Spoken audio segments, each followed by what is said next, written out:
What up, guys? The Bench Buddies are back with our Week 11 NFL predictions. As always, I got Ethan joining me here to break down this week's biggest games. But before we get into it, going to talk about last weekend. A very mediocre week for both of us here, picking wise. And I got you one game. It was that Chargers Steelers game at the end of the week. Your bias hmm did you in there. But I mean, Yeah, out of all these games last week, which one kind of stood out to you the most or was the biggest headline? I'd say the biggest headline would be Jonathan Taylor, possible MVP. I mean, he just went off last week against the Falcons, carried him on the back to a win. That was just a great game. Pittsburgh, that one really did me in Sunday night. The 1 o'clock games, kind of surprised. Pretty sure the Saints won. We're gonna have to Yeah, cut they this out, did. but I'm pretty sure they Yeah, did. they did. So we're even worse than, Yeah. yeah. So yeah. Either way, Nice. yeah, the Saints upsetting the Panthers. Didn't see that coming. And then obviously your Packers taking the loss. That was really rough. The Eagles are playing good against good teams and bad against bad teams. Yeah, So yeah. all the games this week that were supposed to be good and were on prime time were just duds. So, hmm wasted all of our time on the prime time games for nothing. My biggest takeaway here was New England keeps winning. Go into Tampa, get a dominant win there. Same with the Rams. They keep on finding ways to win. Talking about winning. Last week you hmm go 6-0 in the locks of the week. Myself, just another 3-3 week here. But that 6-0 week for you gets you, 12 games above 500 here. Yeah, didn't bet this one though. So yeah, Hmm. pretty rough. Yeah, that's always fun. Maybe this week you'll run it back, go 6-0 here. I'm going hopefully 4-2 or better here. I'm going three in the Cincinnati Pittsburgh game. I think that's just gonna be a high scoring game. I don't think Pittsburgh's defense has it in them to have three really good performances back to back to back after this defense has been struggling and a divisional game. Flacco out of the bye. This team, has just been lighting it up through the air, and I expect that to continue with no defense being played on either side. So I like Cincinnati plus 5.5, a T. Higgins touchdown and the over. And then Tennessee plus 5.5 for Houston. Davis Mills is starting again on the road. Tennessee coming out of a bye, probably get some new looks out there, maybe open the playbook even more for Cam Ward. So I like the 5.5 there. And then anytime touchdowns from Josh Allen or Kareem Hunt, I just expect those two guys to run it in. All right, and as for me, I have Carolina taking with the 3.5 points at Atlanta. Just Atlanta hasn't really impressed me, and obviously Carolina is going to be head hunting this week and try to stay in that race. And then I got Emeka Egbuka to score a touchdown. It's my only one this week. I'm usually on those, but this week we're going mostly spreads. So I got Seattle plus 3.5 at LA. I think that's going to be a really good game, and 3.5's probably too much there. San Francisco -3 at Arizona. Brock Purdy is coming back, so I'm expecting a lot from them. And then Cleveland plus 7.5, too close for a divisional game. I think Cleveland will keep it close. And Baltimore's played really well lately. I think it might be a little bit slower of a game for Lamar. And then KC Denver under 44.5 points because both offenses can struggle and Denver can really struggle. So Yeah, we'll move to the teams on the bye this week. Two completely polar opposite teams here. You got the Saints almost dead last in the league, but they did look good with Tyler Shuck getting that win before the bye over the Panthers. So maybe mhm. there will be some optimism as they head into next year. But those Colts with Jonathan Taylor, like you said, possible MVP front runner if he just keeps putting up three tutties a week. Yeah, and Daniel Jones too. He's been playing well, so give a shout out to him. And then our first game, well, it already happened. Jets, Patriots. Obviously, both of us took the Patriots here. Really wasn't much of a game in the fourth quarter as the Patriots pulled away, did what they had to do for, I believe it's their seventh straight win in this one. So give the Patriots Yeah, flowers here. This team's on fire. They already have 8 wins this year. And this team was 3-14 the last 2 years, or 4-13, one of the two the last 2 years. So this team is just blowing expectations out of the water under Mike Vrabel in his first year. yeah. I mean, if you would have told me that the Patriots were going to be 7-2 right now, in November, I'd be like, I wouldn't believe it, honestly. Drake May has done a great job, and they're just now getting Travion Henderson involved in this offense. So I think there's a lot to come here in New England, and you look up and the Bills are chasing them in the playoff race right now, so or in the AFC East race. So yeah, And then Sunday morning, an ugly one overseas. It's Commanders and Dolphins. In a game which could have been possibly two wild card teams coming into the year. Unfortunately, they're looking for top 10 picks in March. I'm gonna go with the Commanders here. It is a neutral site, so you never know. I like Marcus Mariota just sling the rock around against this bad Dolphins defense. Last week's performance against the Bills, I don't think we see that twice for the Dolphins. I mean, both these teams still have a chance to make the playoffs, but they're going to have to win out. And I don't feel comfortable in either of these teams. But Washington is favored by 2.5, so I do like the Commanders here. I'm taking the Dolphins. I don't think that defense is going to play like they did, but I do like the Miami offense with all the weapons they have against this Commanders defense, who they've been able to stop the run, but Devon Achane's a whole nother beast. And, he's definitely a top 10, I don't know, top 10, top 15 guy for sure as a running back. So I'm taking the Dolphins here in the neutral site game. I think they will. It'll be a close one, but yeah, obviously they'll cover because they'll win. And then here's the games that we aren't breaking down this week. Only one of these games we're actually on the same side with. I'm going with the Packers. Obviously, got to get back on track this week against Jameis Winston's led Giants. And then I'm going with the Titans here at home. Like I said, I like the spread. Why not get their second win of the year? Every other bad team is winning nowadays, so maybe they'll join the club. Falcons at home, must win game for them if they want to turn the season around, and I think they do so. Because the Panthers to me have just been very inconsistent, and that's why they're 500. They can beat good teams and then lose to bad teams the next week. We saw it 2 weeks ago, beating the Packers in Lambeau, and then losing to the Saints last week. Then I like the Vikings at home. It's feels like a must-win game, and also a playoff game for those Vikings because they already lost to the Bears once. Um, they're last in the NFC North at 4-5, which isn't a bad record at all. But they got to win this game to even come close to coming in possibly second for the NFC North. Yeah, I think the Bears are going to stay hot. They've been hot, and I think they're going to stay hot. Caleb Williams and all the guys.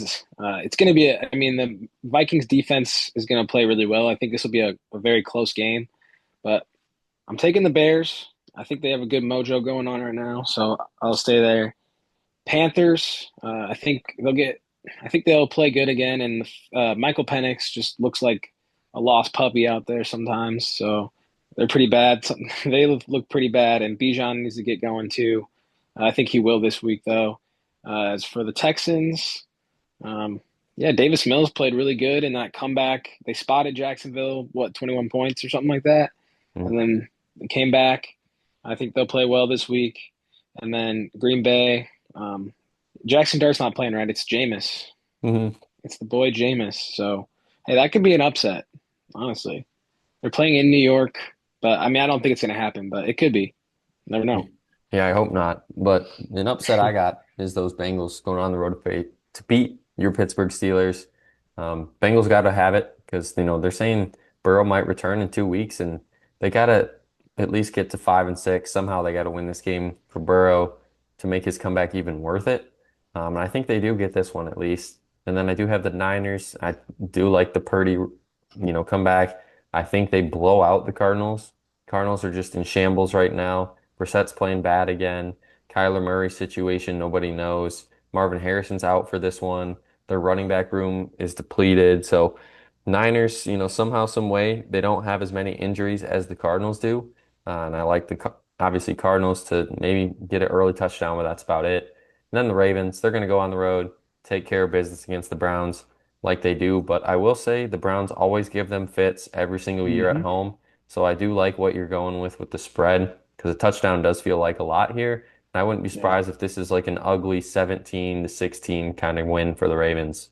Yeah, absolutely. And as for the Steelers, I think they'll cover this 5.5. I mean, Joe Flacco doesn't move good enough. I think the pass rush will be able to get to him as long as we can stop Chase Brown, or as long as the Steelers can stop Chase Brown. I think they will play. I think their defense will play well again. Um, Niners, like I said earlier, Brock Purdy's back. I think the Niners, I mean, they've been winning games like you've said all season long. They just win games, and coming off a loss last week, I believe, they're looking to just stomp on the Cardinals. And then, yeah, the Ravens, I think they'll get it done, just like you said, for sure. And then moving back to the 1 o'clock slate, we got one of the better games of the week, if not the season. 6-3 teams facing off, potential Super Bowl matchup here. Buccaneers go into Buffalo. I'm going with the Bills here at home because of their running game. The weather looks awful in this one, like 45 degrees and rainy and cold. And that Mhm. favors this Bills team because they love to run the ball. They're not afraid to run the ball. And if that's what it takes to win, they're more than happy to do it. Where this Bucks team has struggled to run the ball all year. Obviously, Bucky Irving and Chris Godwin have been ruled out already for this game. And Mike Evans obviously isn't playing in this one. And for me, it's just Baker and Ibuka is all they really got on offense with maybe a Rashad White catch sprinkled in. For Mhm. those reasons, I like the Bills here at home. Yeah, and I mean, I like your bet with Josh Allen scoring a touchdown. James Cook's been one of the best running backs this year. So I think he'll continue, and they can really run the ball, like you said. I do think this will be a grimy game, though. Tampa Bay and Baker will keep it close, and the Bills don't really. I mean, they can blow people out, but they like to let teams stick around. So I think they'll do that this week. And but I am going to take the Bills here at home in the crappy weather, which isn't crappy for them because that's like summer for them, and then it's winter for Tampa. So huge home field advantage here. Bills Mafia all the way. And another big game here at one. It's Chargers going on the road to face the Jaguars. Jaguars team is reeling. Last week blew that huge lead to the Texans. They beat the Raiders in OT, had their bye week, and then it was blown out to the Rams, blown out to the Seahawks. So this team really is desperate for a win here, but I don't think they're going to get it because I think this Mhm. Chargers team keeps on rolling. Herbert's throwing the ball great right now, and I expect that to continue here against a pretty poor Jacksonville pass defense. It's bottom half, if not bottom third of the league. So I expect Herbert here to have a big game. Yeah, and I think it's really all they have right now with their Omarion Hampton being out. I mean, their running game looked good last week against the Steelers, but I don't really think that's going to be consistent. It hasn't been before, so it's going to be Herbert all day, and it's going to be I think it's going to be a cool game with the Herbert versus Trevor Lawrence, but got to go with the Chargers here. I mean, it's pretty much a no-brainer pick. And then moving to 425, it's going to be the Seattle Seahawks going on the road to face the Los Angeles Rams. And this game, I bet you it was circled beginning of the year being a huge game, just because of last year's success for both these teams and the expectations coming in. And it's exactly where we thought they would be, battling for first in the NFC West. I'm going to go with the Rams this year because the Rams offense has just been too hard to tame. Matthew Stafford looking like he could possibly set some records this year. I mean, he has 25 passing touchdowns through 9 games. He keeps that up. I mean, he's going to be pretty close to the Peyton Manning record.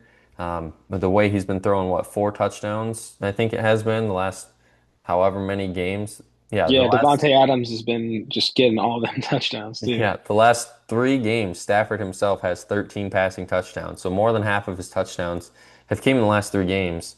Um, I expect that to continue here. Probably another high scoring one for the Rams if they win this one. I'm gonna say it's like 31 to 24. The Rams walk away with a victory.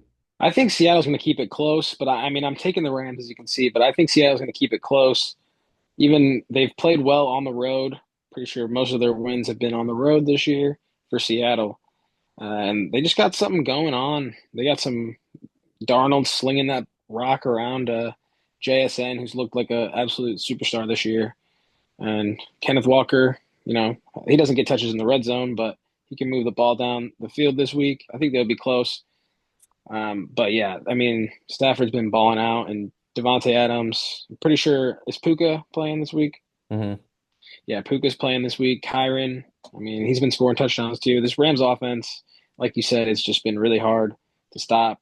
And I think this will be a close one. Since you gave a score, I'll say 27-26 Rams. And also at the 4 o'clock slate, Chiefs go on the road to face the Broncos. Chiefs got to have this if they want to have a chance to repeat as AFC West champion for what feels like an eternity. for consecutive years in a row. And I think they get that done to crawl their way back into this thing. I think the battle is going to be between the run game because it's no Pacheco and it's no Dobbins in this one. So it's the battle of the backups and Kareem Hunt and RJ Harvey. And I think whoever can run the ball better is going to win this one because it seems like, Bo Nix last week had a very bad week, even though they won. Mahomes out of a bye. We know how that goes. I don't bet against Andy Reid out of a bye, and Mahomes out of Nope. a bye has had some very good numbers historically. So give me the Chiefs here on the road. Give me the Chiefs as well. All that. Plus, Bo Nix has not been playing good at all ever since that fourth quarter where he just turned the whole game around. Nothing really too impressive this year. I'm excited to see RJ Harvey and see what he can do with a full workload. But the Chiefs got a good run defense, so I think it's a pretty tough matchup for Denver. Yeah, Chiefs should win it. Should be a close one, but yeah, the Chiefs should win it. Moving to the nightcap, it's Lions, it's Eagles. We got robbed of this matchup last year in the NFC Championship because of the Lions losing to the Commanders. And I think this one is a big one. I mean, I forgot to change the team names there, as you can see there.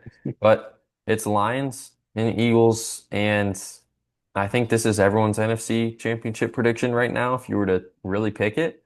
I'm going to go with the Eagles here at home. I think this team is going to explode on offense. They're due for one of those explosions. If they can win a 10-7 game, I think they can still win a 38-34 kind of game. AJ Brown's probably going to get force fed because he complained yet again to the media. So who knows how this Eagles drama is going to unfold, but it seems like it works out for them almost every year in the regular season. Yeah, I'm taking the Lions here. I mean, Eagles play well, and it's a really interesting matchup. But I'm going with the Lions. It might be partially biased, but we're gonna find out because I might be right. And then moving to Monday, the best game of the week, maybe. Cowboys, Raiders, and I think this one's going to be fireworks. I really do. I think Geno's going to come out and light this Cowboys defense up, but I also think Dak's going to do the same. I think Pickens is going to have a good day, and it's going to be a 100%. battle between Pickens and Brock Bowers, whoever's going to outperform each other on the offensive side. I think gets it done, and I like, Pickens' big playability down the field, where Bowers is more, the 10 to 15 yard receptions. Um, I don't know. Something about this Cowboys team, I'm not out on them yet. That tie kind of helps them out a little bit here if they Hmm. really want to get a wild card spot. So I think they get this win, get to 4-5-1, and they still got it all in front of them because next week is going to be the doozy where they face the Eagles, Chiefs, and Lions after that. So they got to get this win here if they want to Yeah. continue those hopes for the playoffs. Yeah, looking at that schedule, it's a must win for the Cowboys. I am going to take them 3.5. I was thinking about taking their spread, but then yeah, just like you said, I mean, this Raiders offense and Geno and Genti and Bowers, I think they can light up this Cowboys defense, and the same with the Cowboys offense lighting up the Raiders defense. So yeah, it's going to be fireworks all Monday night. Hey, and it might end up being the best game. I don't think so, but Yeah, hey, you never know. After last week's clunkers, you never know. And mhm. in our Survivor Pick'em, unfortunately, the Panthers lost for me last week. So I have now 2 losses on the year, but I'm hoping to rebound with the Ravens winning a close one in Cleveland this week. Yeah, and as for me, I'm taking the Texans over the Titans in Nashville. I believe it's in Nashville. Mhm. You going to that game? I don't know. Probably not. It's All not right. worth my money. Yeah, I think Davis Mills is going to go off though, so that's why I'm taking him. And that's all we got for you this week for the week 11. Check back next week to see how we did, and obviously for next week's games as well. But until the next time, the Bench Buddies are out.